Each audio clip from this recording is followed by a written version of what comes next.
After years of barely any contact with my dad, who chose his wife and stepkids over me, he suddenly asked me to meet him. At the cafe, he told me his wife is dying and begged me to get tested as a kidney donor. I said no and told him I wished she'd die. I'm 17, and this has been weighing on me for years. I feel like I've been carrying around this giant knot in my chest since I was a kid, and the older I get, the heavier it feels. My parents divorced when I was 5. It wasn't messy the way some divorces are, at least not on the surface.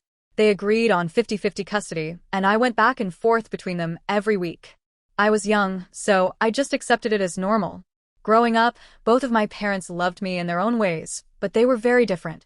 My mom was always kind to me, but she was strict. She wanted me to have structure and discipline. I didn't love it at the time, but looking back, I know she was trying to do right by me. She made sure I did my homework, kept me grounded, pushed me to think about my future. She wasn't perfect, but her intentions were always clear. She wanted the best for me. My dad, though he was the parent I felt closest to, he was fun, spontaneous, adventurous. He made me feel special in a way that's hard to explain. He had a good job, so we got to do all these amazing things together, going to amusement parks, trying new restaurants, seeing movies, and every summer he'd take me on a trip. Just the two of us. Those trips are some of my favorite memories. It wasn't just about the activities, it was the way he was with me. He listened. He laughed with me.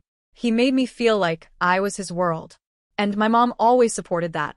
Even though those trips often cut into her time with me, she never fought it. She couldn't afford to take me to those places, but she wanted me to have the experiences. She wanted me to be happy.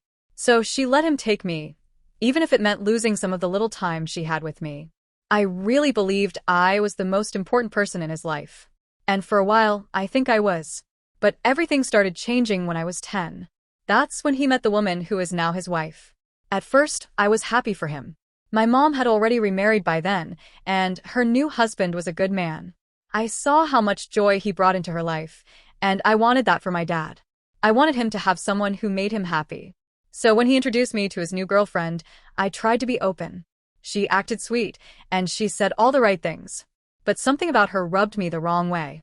It was this subtle, gut-deep feeling, like the sweetness was a mask. But I didn't say anything. I didn't want to ruin Dad's happiness. As time went on, though, I couldn't ignore what was happening. Dad started to change. He wasn't as excited to see me anymore. The little traditions we had, going out together, laughing, exploring, stopped. He didn't ask me what I wanted to do. He didn't plan things for us. He was distracted, always more interested in his girlfriend and her 3 kids. At first, I told myself it was temporary. He was adjusting, figuring out how to balance everything. I thought things would eventually go back to how they used to be. But they didn't. When I was 11, they got married. She and her kids moved in full-time. Their dad had died, so they were always there all the time. And that's when my relationship with my dad fell apart. Her kids treated me like an outsider from day one. They were rude, cruel even. They picked on me, excluded me, made fun of me. And their mom? She was two-faced. In front of my dad, she played the perfect stepmom. Kind, caring, affectionate. But the moment he left for work, she turned cold. She treated me like I didn't belong, like I was in the way. Sometimes it felt like she wanted to erase me completely. She'd order me around, make me clean up after her kids, act like I was a guest in what used to be my own second home. I told my dad. Over and over again, I told him. I begged him to believe me. But he either didn't want to see it, or he didn't want to rock the boat with his new wife. He brushed it aside, told me I was exaggerating, or just stayed silent. And every time he did, it hurt more. Every time, I lost another piece of the dad I used to know. Pretty soon, I started dreading my weeks with him. The night before I had to go to his house, I'd get panic attacks. My stomach would knot up, and I'd cry because I didn't want to go. I hated it. And then came the ultimate betrayal. All the things Dad used to do with me, the trips, the vacations, the fun days out, he started doing again. But this time, with them. Without me.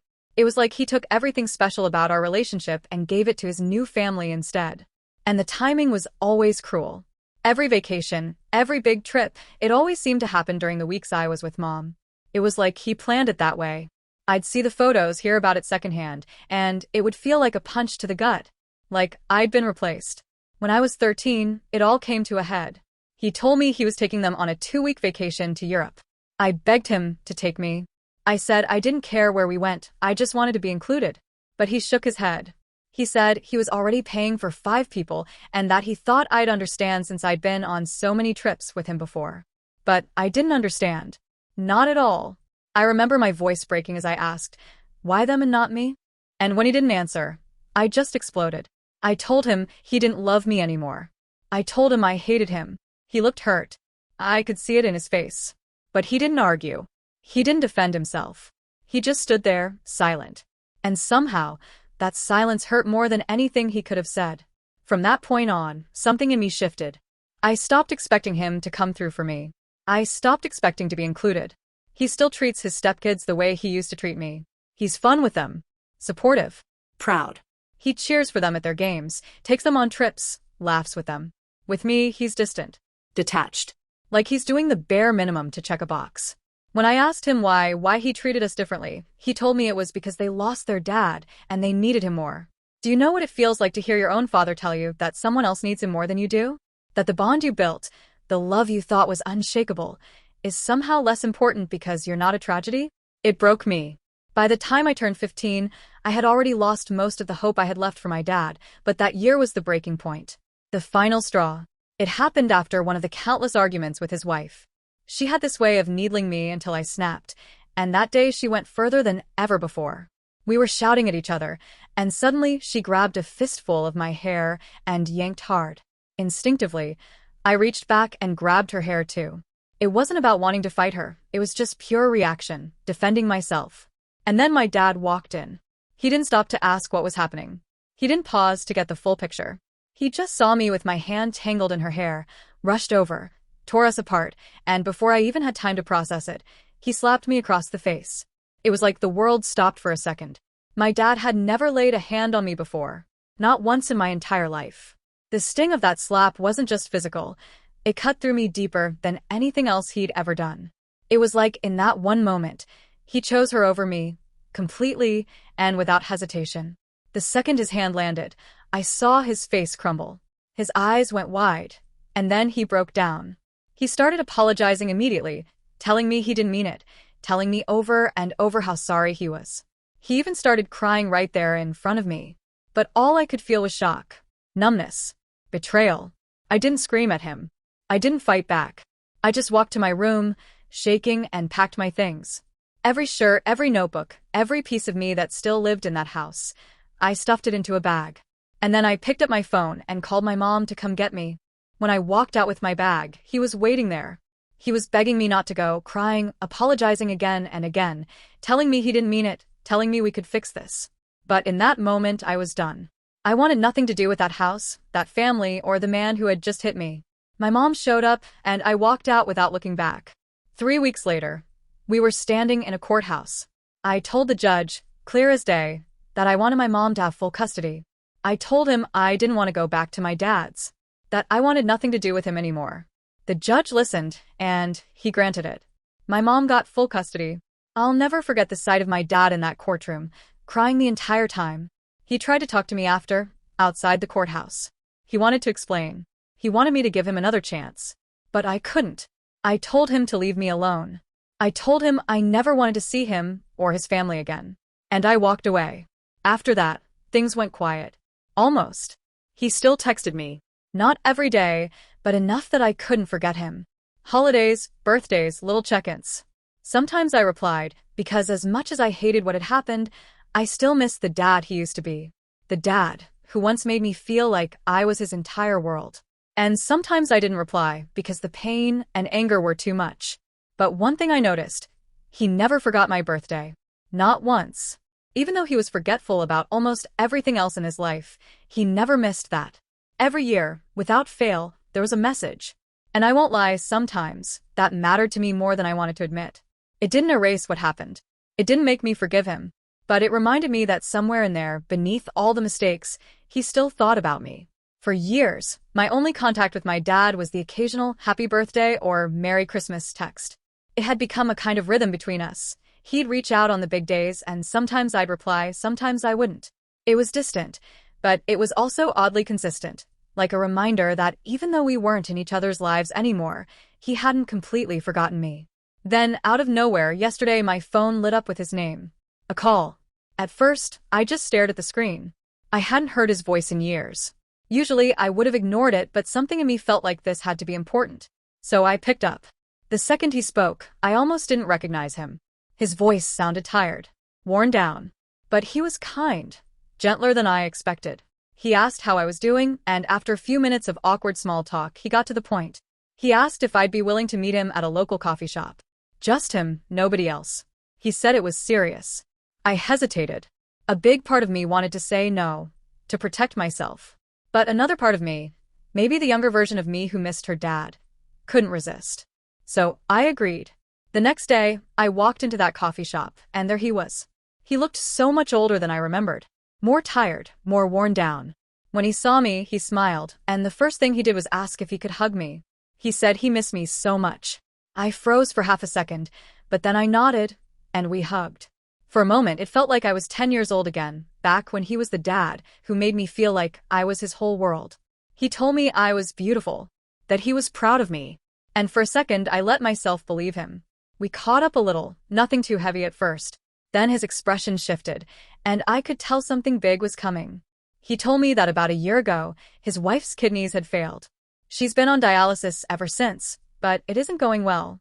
He said things were looking bad, and that she's been on the transplant list for 2 years already, because she was sick even before it failed completely. And then he looked me straight in the eye and said he hated to ask me this, but he wanted to know if I'd be willing to at least get tested, to see if I might be a match. Because we share the same blood type and there's a chance. At first, I couldn't even process what he was asking. My mind went completely blank, then spun into overdrive all at once. He said he loved me, that I wasn't just spare parts to him, but he wanted to try every possibility to save her. He even said he'd cover all of my college expenses and buy me a car if I agreed to get tested. I just sat there, staring at him. My dad, who had once been my entire world, who then became the man who turned his back on me and let his wife destroy me piece by piece, was now asking me to potentially give her a part of my body to keep her alive.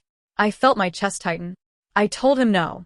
The hurt in his eyes when I said it, it nearly broke me. He asked me why. And that's when everything I had bottled up for years spilled out. I told him I hated her, that she had stolen him from me, made my life hell, treated me like garbage, and abused me when he wasn't looking. I told him she was the reason I walked away from him in the first place. I told him I was sad for him, but that if she died, I wouldn't shed a tear. In fact, I said I wished she would die.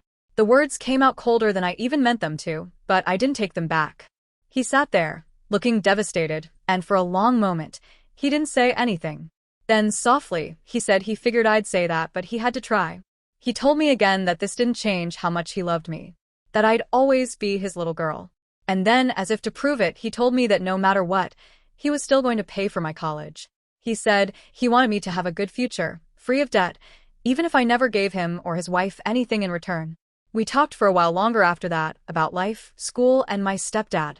He asked if my stepdad treated me well, if he was a good father figure, and I told him yes, that he was a good dad to me and to my half-siblings. My dad looked relieved at that, like maybe it helped to know I wasn't missing out on fatherly love, even if it wasn't from him. Before we left, he asked if I'd be open to having more contact. Just him. Not his wife, not her kids, just him and me. I hesitated, but the truth was, I had missed him. So, I said yes. He hugged me again, tighter this time, and thanked me. He told me again that he had always loved me. When we left the cafe, he offered me a ride home since I'd come by bus, and I agreed. On the drive, he kept thanking me, not for anything specific, just for giving him this chance. When we got to my house, he kissed me on the cheek before I got out of the car. And now, hours later, I can't stop replaying it in my head. I feel like the world's biggest asshole. I know I had every reason to say no. I know what that woman did to me. I know what I lost because of her. But at the same time, my dad, for whatever reason, loves her. And he's been watching her slowly die for 2 years, completely helpless. And when he finally came to me, I didn't just say no. I wished death on her. To his face. I did text him later to apologize for how cold I was, and he said it was fine. But it doesn't feel fine. I can't shake the guilt. I don't regret protecting myself, but I do regret the cruelty of how I said it. And now I'm left wondering, was I just honest, or was I heartless?